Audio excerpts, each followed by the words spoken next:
This is a biggie. This is a common mistake made by advisors, undervaluing their own work.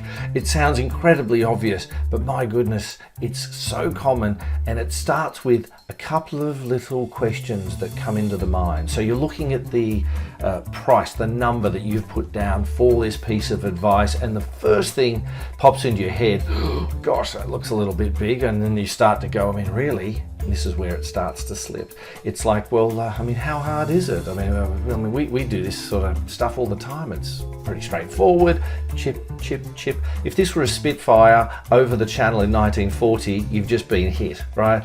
So now, how do we induce the spiral so we really go into the sea? Well, we go, well, you know, as I said, we do this all the time. You go, well, look, I mean, we only just did that other little piece of work for them. So, you know, I mean, they've already paid us, like it might have been an insurance thing. And I mean, and they did refer that other, you know, case. So, I mean, really,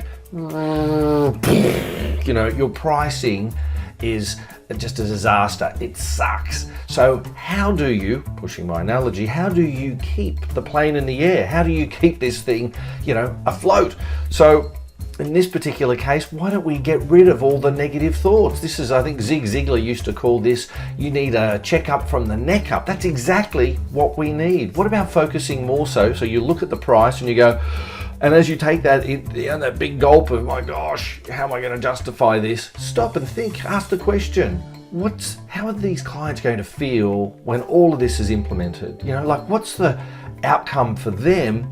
But what about future generations? How will the beneficiaries feel when they look back and see what mum and dad did? Like, wow, what a wonderful moment in time, and how fortunate we are that they saw you and got your advice. You know, it's that kind of stuff. It's the peace of mind. You know, you're looking at this and you're going, well, really, for peace of mind for the next 40 years, this is pretty darn cheap. If anything, you might want to revisit your price and put it up a little bit. It'll come down to how well you've positioned this, of course, but at least you don't talk yourself out of the price as it's just chipping away, and it's all in your head, not in the client's. So before you next go and look at pricing your advice, stop, get a positive checklist, then attempt to do it and avoid this mistake. Make sure if you're serving a la carte degustation meals, you're not pricing for burgers and fries. You know what I mean?